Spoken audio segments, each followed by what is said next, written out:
I've decided to start a Patreon, releasing my sheet for public use for anyone who's willing to give me a small donation. I've decided to do $5 a month as my price point, so hopefully that's affordable for everybody who wants to view this information. Basically what you get with this is a way to set your lineups based on who you have in your gallery rather than just seeing what the top plays are each week from my videos. Plan is to have the week ahead out early, so you get a chance to look through deals on the market, find auctions to bid on before you need the players to fit into your lineups. I'm going to run through a little intro on how you can use this data to set your lineup, and then I'm actually going to make a lineup with the data to show you how I build my own. Alright, so the way I'm anticipating this working is you will sign up through Patreon, contact me, get me an email address. I will hit this little share button. I will share read-only access to my sheets. So you can actually go in and sort this information so you can use it for yourself, build your own lineups. Right now I have it all listed. I've just sorted it by the total projections, and then I've highlighted the top 20. These are what I talk about in my videos. So everything in green, those are your locked in everyday players. Color is on a reddish tint. That means the player is injured. If it is yellow, we're proceeding with caution because we don't have a lot of data. You don't have all those guys in your gallery, I don't think. I don't. If you want to sort them, so you can make your own teams. From anywhere in the page, you click the little box here in the upper left. It selects everything in the document. You'll be able to do this even with read access. Go to sort range, advanced options, and you want to sort by team. Then you want to sort by league, another sort column, player. So D, C, A. What this will do is it'll put everything in order for you. You'll get Arizona first, then Atlanta, then Baltimore. So you can run through. You can put this next to your own page when you're building your team. And so if you want to compare and contrast two players, you can find the projection. Then the way I build my teams, I would find out which competition you want to prioritize. I'm just playing limiteds right now. I do the AL and the NL ahead of everything else because I feel like they're easier to win. That's what I've won this year so far.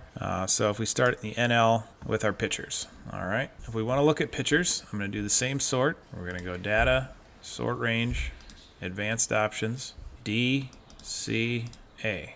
Now, on the pitching front, since these games are next week and we haven't had confirmations on who's actually starting and who isn't, the yellow means these are expected starters, the green means they've been confirmed.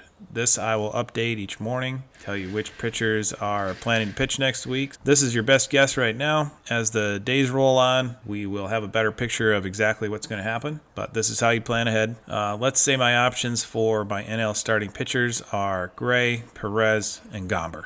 I can look for Gray. I can scroll down to St. Louis. Here's Gray, 29.74. I can find Perez in Pittsburgh, 23.3. And I can find Gomber in Colorado. Avoid at all costs, 13.12. So it's going to be Gray as my starter. For reliever, I have three starters who are relievers. Puck, King, and Hicks, all probable to go. So let's compare those. I've got Hicks at 25.8, King at 16.9, and Puck, who cannot find the zone, at 4.12. So Hicks looks like a pretty good start. This is a relief pitcher spot, so you could certainly throw in a reliever here. Relievers are just kind of hit and miss. You always want to look at who's pitched the night before, so I wouldn't make a decision on a reliever until I see what they did over the weekend. For right now, though, I think I'll be going with Jordan Hicks. Now we get to corner infield. Sosa's not an everyday player. Contreras is a catcher, but he does DH a lot of the time. He's not catching because he's one of their best hitters. First thing I look at with catchers is what are the times of the games. So we have a 7:40, a 7:40, and a 1:10. So a day game after a night game is usually when catchers will sit. He hasn't had a day off in a long time, so I wouldn't be shocked if he got the day off on Wednesday. That being said, he's going to be one of my higher rated guys because he has been hitting and hitting well. So let's take a look. If it's close, I'll probably go with somebody else, but we'll see where we're at. Going back to the hitters tabs, I got hitters and pitchers tabs at the bottom. Milwaukee. All right, William Contreras. I have him at 34.9, so a nice projection for him. Ryan McMahon, 28.1, so significantly less. Suarez, 30.2. So you can go down through all your players, find your best play for the week. For now, I will put Contreras in. If I feel like he's going to sit, I may take him out See if he sits it all over the weekend, this weekend. Middle infield, McMahon and Tovar have been my best hitters so far. Lindor slumping. I think it's going to be one of those two. So we'll look at Colorado. We have Tovar at 26.8, and we have McMahon at 28.1. So I'm going to go with McMahon here. Nimmo's been pretty good. Let's look at New York. New York AL, New York NL. He's on the Mets. 28.8 for Brandon Nimmo. And if I had questions about if any of these guys were close to that, I would take a look, but I'm pretty sure he's going to be your best bet. Doyle's actually been all right. There's Doyle, 20.4. Yeah, so Nimmo, clearly the best one I have in the outfield. Extra hitter, so we had Tovar in the mid-20s. We had Suarez at 30. I think Suarez is going to be your best bet here. Let's throw him in for your flex. And then for your extra, if you had a starter that you think you really like, you could certainly throw them in here. If you have a position player that you left out that has a good projection, you could throw them in as well. I like Tovar. I think he's off to a good start. I'm going to go with him. So that's how I'm going to build my NL only lineup using my projection sheet. But that's a way you can use the sheet, go through the guys in your gallery and find your best lineup. And as I prep game week 7, you will see more tabs pop up at the bottom of the screen here where my cursor is. So you'll be able to go through game week 7 information. So basically what we're doing, what we're using to calculate these projections, I have a formula that calculates their total Sorare points. That's this one up here. Take that and divide it by how many plate appearances they have. So I get a points per plate appearance number. Then I take their plate appearances divided by how many games they've played. So I get a number of plate appearances per game. Expected plate appearances are just how many games times how many per game. Park factor is calculated by StatCast.